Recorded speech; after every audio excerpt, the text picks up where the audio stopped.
Pure Marquette 1223 here with a huge update. This might be my biggest update so far, but I have some stuff to talk about.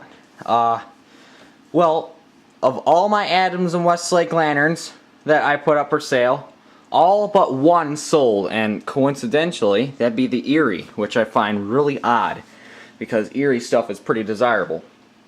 But in the process of that, my dad started bidding on a new auction site that he will only bid on for only certain auctions.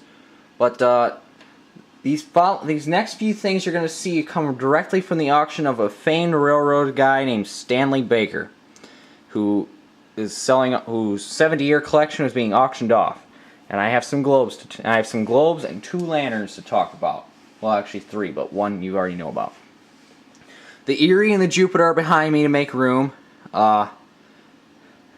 This is an embossed Chicago Northwestern Railway globe that is up for sale on eBay, and will be sold here within the coming days.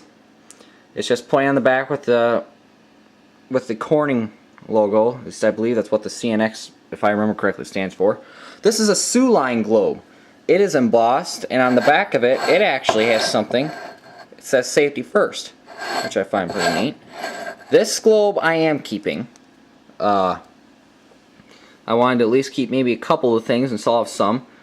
A Delaware, Lackawanna, and Western Railroad globe is also here. The rail globe, as you can see, is behind it. But it is up for sale also on eBay. This globe is also part of this lot, but it's really odd. It's got a name on it. It's a J. It's an Old English scripture, but it says Jos D. Ramsey. It is, the only thing odd about it is that it's a number 0 tubular style globe.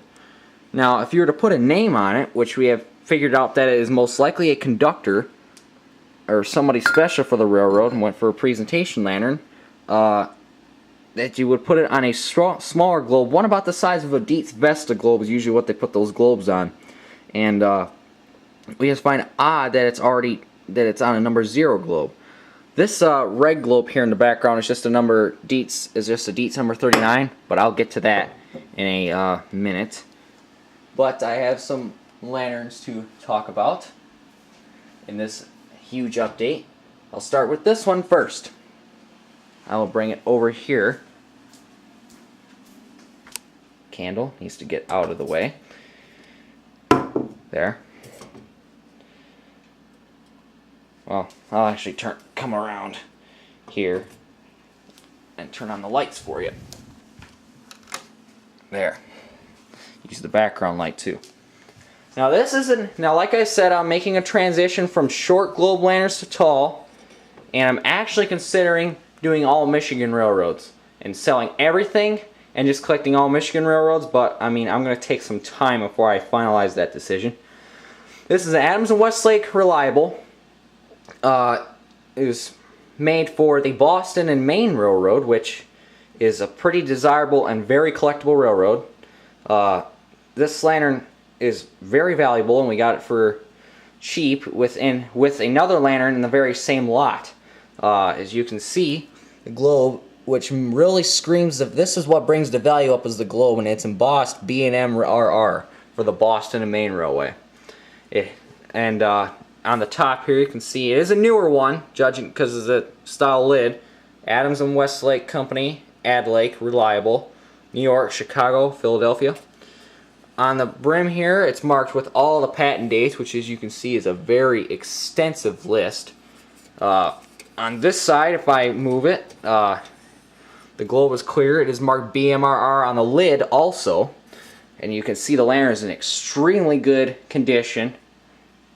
Just describes the quality of the items that Stanley Baker had. If I open this up, it opens up very nicely. You can see the globe here, which I forgot here. It kind of has a small tight fit. The embossing makes it a little harder to pop out. There we go. And it has an old Adams and Westlake burner in it, most likely original, which is good. The fuel pot is virtually brand new. The burner is marked on the side here Adlake, and it's got the patent dates on it. It's an old burner. Signal oil burner, I think is what they call it. But this lamp, we got it along with another one, which I'm going to show you now, that I have to go over and get. But we got this along with another one, and it's also in good shape. It is also another reliable, too. But I'll go over and get that next lantern to show you. But this lantern is one that is of a railroad that I already have a lot of. It's pretty easy to find, but whenever something does come up that's out of the ordinary, it does get some attention. But this next lantern, which is right here, is made for this railroad.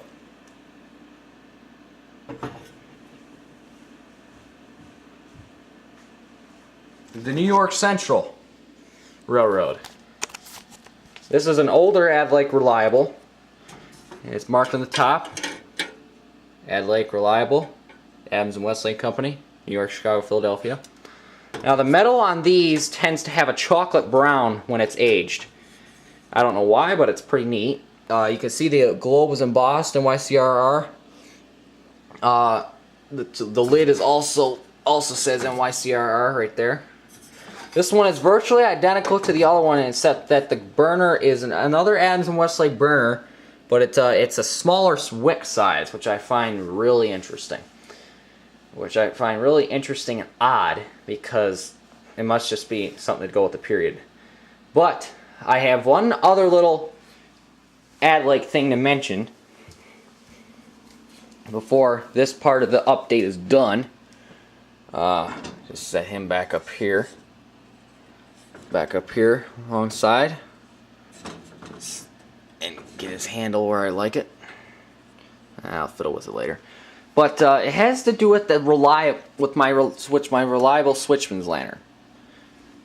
And I'll bring them over here. Now you can notice clearly that the globe has gone from green to blue, from blue-green or teal to clear. No. Ooh, excuse me. Oh, nice. I'm burping on camera. Now you can see that.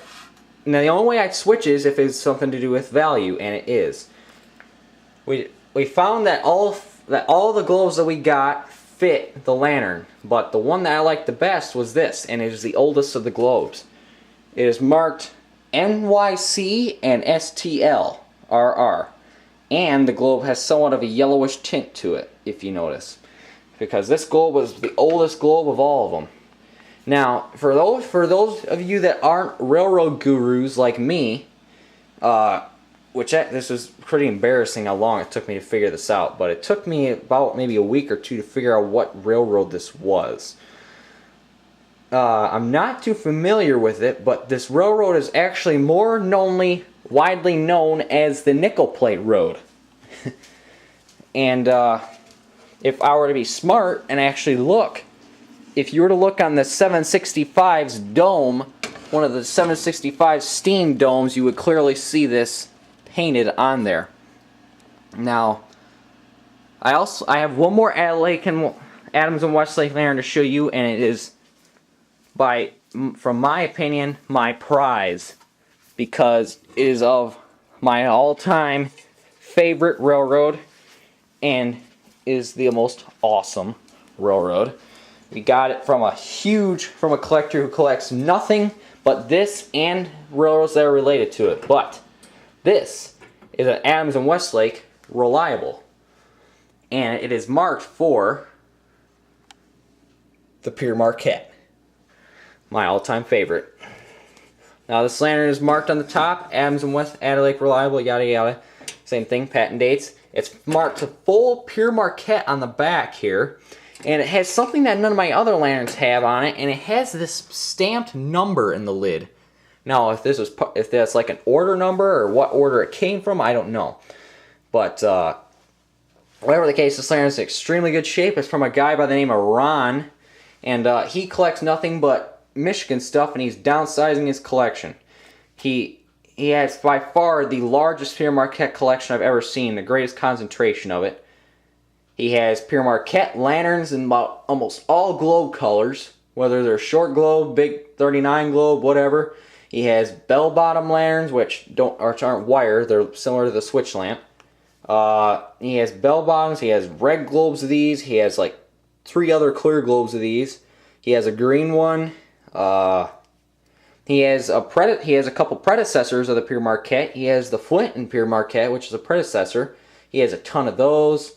He has some other Michigan stuff. He has a bunch of Pierre Marquette related stuff. Steam gauges off of original Pierre Marquette engines. A window out of a Pierre Marquette depot in Mackinac City. He has a sign off the Pierre Marquette Streamliner, which was a train. He has a whistle off of Pierre Marquette number 1232, which has been gone for over 55 years. He has a number board and the headlight off of Pierre Marquette number 1233, I believe. No. Hey, the number board and headlight are off of 1232. The whistle is off of 1233. And the steam gauge is off of various Pierre Marquette engines. So, very amazing collection, and I hope to maybe get some more of his. So, this made me change my mind about possibly going to that lantern convention down in St. Charles, Illinois, because we are kind of hoping to see about getting some more stuff from Ron as time goes on, because he just has awesome things. Awesome. So, this also has a later Pierre Marquette burner in it, or a later Adams and Westlake burner in it. But this is all for this portion of the update. I have a couple deets items I want to talk to you about, and but we'll just have to wait a second here, because I'm just gonna get the next update all set up.